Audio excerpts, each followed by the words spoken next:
Hi Bojanam subscribers, hope you all well.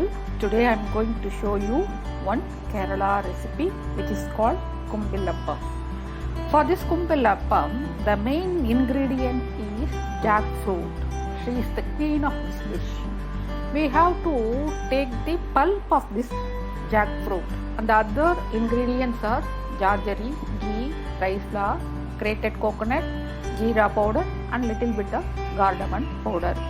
Actually, the measurement I didn't know the exact measurement, but I have taken equal proportion of all to match with the jackfruit pulp. For example, you can see in the video I have taken that is 3/4 of the cup of jackfruit pulp. For that equal quantity of jaggery, rice flour and grated coconut I have taken, and 2 tablespoons of jeera powder and 1 tablespoon of cardamom powder. That's it. This is all the ingredients that we need to make this Kumbilappam. Come, let us go and make this Kumbilappam. First, let us put the pan on the stove and put the jaggery and a little bit of water. We need to dissolve all the jaggeries in the water. Once the jaggery is dissolved in the water, we need to filter it to remove the impurities. Now we can take the filtered jaggery syrup and put it in the pan and make it to boil. We have to keep the stove in the high flame and make the jaggery syrup to boil. Once it started boiling, once it reaches the boiling point, the jaggery syrup may overflow. In such a situation, we have to reduce the flame of the stove and we have to cook. Let us wait till it boils. Now it is slowly boiling. It reached the boiling point. See how it is overflowing. We have to reduce the stove and we have to mix it well. After some time we have to add the grated coconut. See, after adding this grated coconut, it may form some lumps. Don't worry, we have to mix it well so that the lumps will be blended with the jaggery syrup. Till such time we have to mix it as I am showing in the video. You have to put little bit of pressure and break the lumps of the coconuts and make it to mix well with the jaggery syrup. Almost the coconuts are mixed. We have to mix well till all that coconuts should be blended with the jaggery syrup. See, now almost everything is mixed well. In this situation, we shall add the cumin powder. We have to add the cumin powder and then we have to add the cardamom powder. Now we can add the cumin powder and mix it well and let it boil for some time. It is started boiling and now we can add the cardamom powder and mix it well. And after mixing it well, we have to let it boil for some time.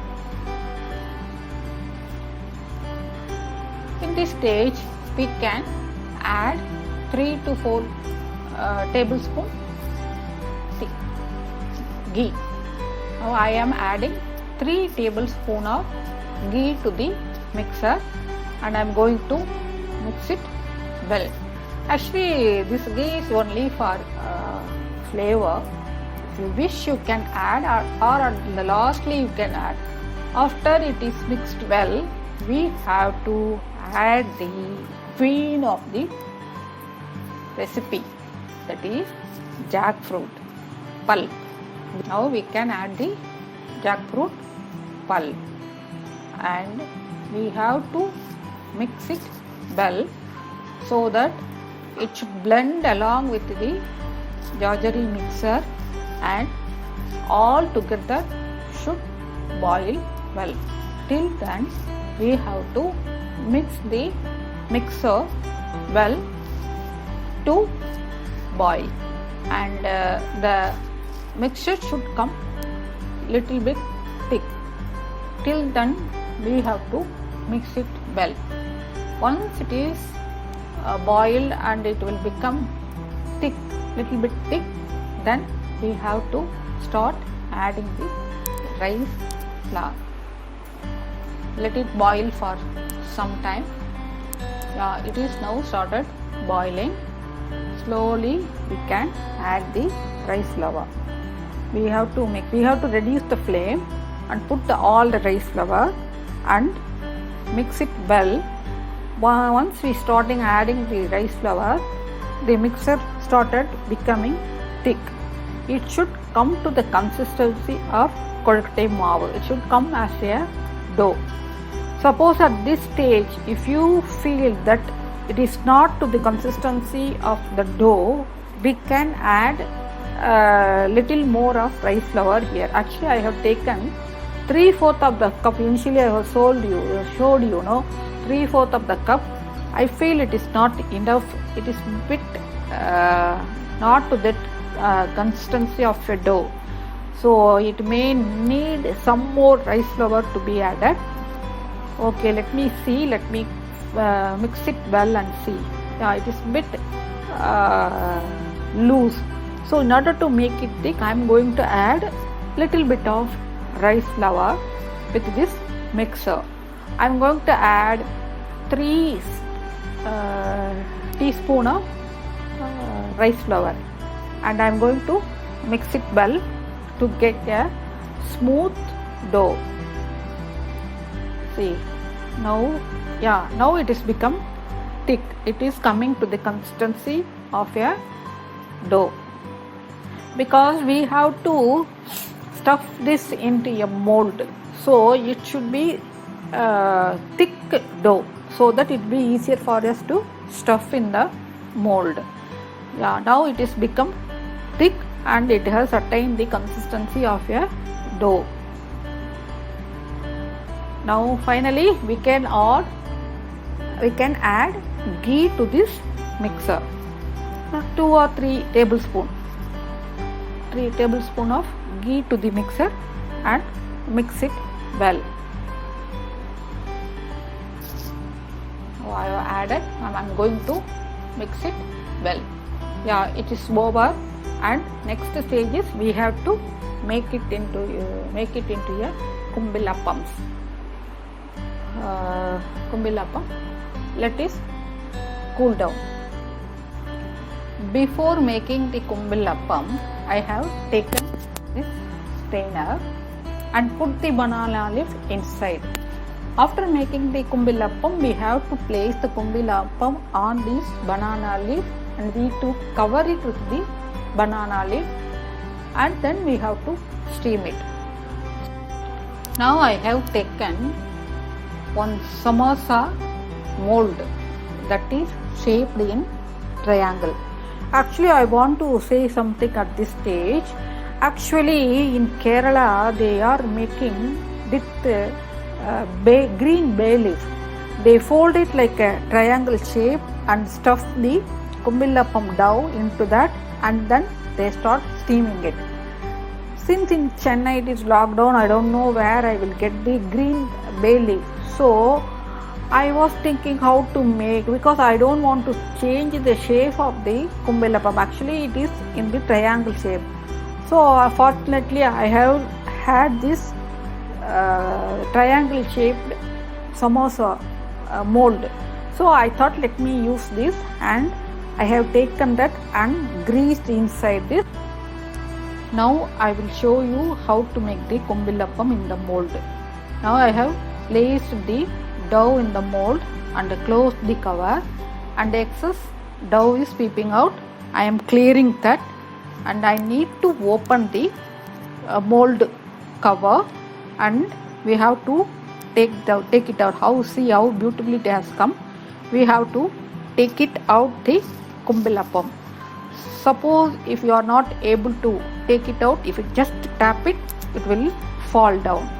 See how the shape is coming. It's very beautifully come in rectangular shape. I will show it again. We have to take a ball sized dough and we have to put it in the mold and spread it in the mold. It will be a little bit sticky, so we can wet our hands, and if you spread it, it won't stick to our hand. So we have to wet our hand and spread it evenly and close the lid. After closing the lid, it will again, the excess dough will be coming out. We have to clear all that and we have to take the kumbilappam out. It won't be coming out. If supposing if it's not coming out, it's better to tap it on the, see how beautifully it has come. We have to tape it and it will fall down. See how the kumbilappam has come in rectangular shape. It is very beautiful. We have to do all the doughs into the rectangular shaped kumbilappam. Now I have made all the doughs into rectangular shaped kumbilappam and covered the kumbilappam with the banana leaf. Now we need to steam it. For that I have put the pan on the stove and put little bit of water to boil. Now the water is started boiling. Now I have to place the vessel on the pan and we have to cover the vessel with the lid. I am going to cover it with the glass lid and we have to cook this in a medium flame for 10 to 15 minutes. It should be steamed for 15 minutes. Let it steam. Now it started steaming. Let it steam it for 15 minutes and then we will see. See the steamed kumbilappam, how beautifully it has come. It has steamed in a rectangular shape very beautifully. It's very nice to look. Kumbilappam is ready to serve. I hope you all enjoyed the video and I'm sure that all you will try this kumbilappam. Don't forget to like, share and subscribe Bhojanam channel, and don't forget to click subscribe bell and all to get all the notifications from Bhojanam channel. Thank you.